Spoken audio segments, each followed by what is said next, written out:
చూశారు కదా, ఇక్కడ పెద్దమ్మ తల్లి గుడిలో బోనం సమర్పించడానికి వచ్చిన భక్తులను లోపలికి వెళ్లకుండా అడ్డుకోవడం కాకుండా వాళ్ళ బోనాల సమర్పణ అమ్మవారికి చేయొద్దు అని పోలీసులు చాలా పకడ్బందీగా చేశారు. ఇక్కడ భక్తులకి పోలీసుల మధ్య కూడా తోపులాట జరిగింది. ఆడవాళ్ళైతే బోనాలు కూడా కింద పడడం జరిగింది. ఒకసారి మీరు విజువల్స్లో చూడొచ్చు. ఇక్కడ ఎలాంటి గందరగోళం సృష్టించారు.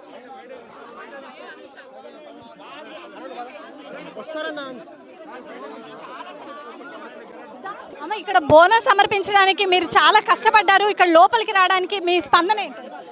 మమ్మల్ని రానివ్వడం లేదు. ఇక్కడ మేము దేవుని మొక్కడం కూడా తప్ప చెప్పండి.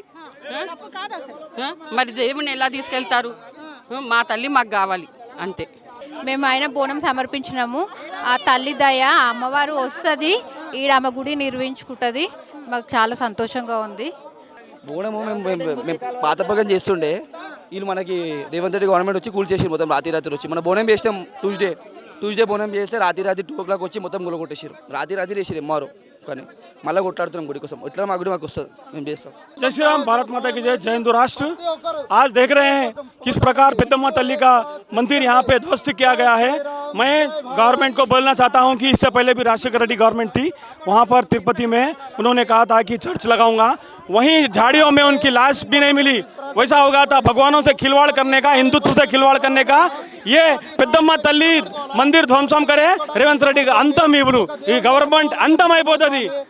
हमारे हिंदुओं का देश से खिलवाड़ नहीं करना, सनातन धर्म बहुत बड़ा है। मैं चेतावनी देना चाहता हूँ। धन्यवाद। जय श्री राम। నేను చెప్పడం వేరే కాదమ్మా, మీరే చూస్తున్నారు ఇక్కడ పరిస్థితి. కనీసం బోనం కూడా భక్తులను అమ్మవారిని సమర్పించుకోవాలని ఇవ్వట్లేదు.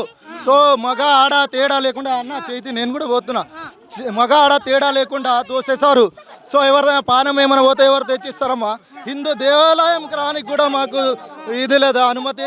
మా దేవతనే కూల్చేశారు. ఏం చేస్తున్నారు? మీ మీడియా ప్రతినిధులు కూడా ప్రతి ఒక్కరి దగ్గరికి వాయిస్ పంపించాలి. హిందూ జాగృతం కావాలి, లేదంటే ఇది మరో పాకిస్తాన్, మరో బంగ్లాదేశ్ తయారవుతుంది. ఎక్కువ సమయం పట్టదు, ఆలోచించాలా. ప్రతి హిందూ జాగృతం కావాలని కోరుతున్నాను. అందరూ ఆలోచించాల్సిన విషయం ఇది. హిందూ దేవాలయానికి పోకపోవడం అంటే ఇక మీ ఇంటి వరకు వచ్చే సమయం లేదు, చాలా దగ్గరలో ఉంది. కొంచెం జాగృతం కావాలా, అలర్ట్ కావాలా, హిందువులందరూ ఏకం కావాలని అదే మనవి చేస్తున్నాను. జై శ్రీరామ్. ఖచ్చితంగా అది కానీ వాళ్ళు సరిదిద్దుకోకపోతే మొత్తానికైతే బోనం సమర్పించారు. మరి ప్రభుత్వానికి కావచ్చు, దేవాదాయ శాఖ మంత్రి, మహిళా మంత్రి కొండా సురేఖ గారికి ఏం చెప్తారు? కొండా సురేఖ గారు, మీకు దమ్ముంటే మీరు ఒక మహిళ అయితే, హిందువుల దేవతగా మీరు మీరు అమ్మవారిని కొలిచింది నిజమైతే, మీరు కొండా సురేఖ గారు మీరు బోనం సమర్పిస్తారు కదా, అది యాక్టింగ్ కాకపోతే నిజమైతే అమ్మవారికి బోనం ఇవ్వడానికి వచ్చిన ఆడబిడ్డలు ఇలా చేశారు, చూస్తున్నారు. దీనికైనా మీరు ఆలోచించి ఖచ్చితంగా మీరు మాకు తొందరలోనే ఏదో ఒక సొల్యూషన్ తీసుకొచ్చి అమ్మవారి గుడి మాకు కట్టింపించి ఇవ్వండి. లేకపోతే మీరు పదవులు కాదు కదా, ఇంకో 10 సంవత్సరాలైనా మళ్ళీ మీరు మినిస్టర్ అవ్వలేరు. ఎటువంటి పరిస్థితి ఉందో మీ కుటుంబంలో కూడా చాలా కష్టాలు ఎదుర్కొంటారు.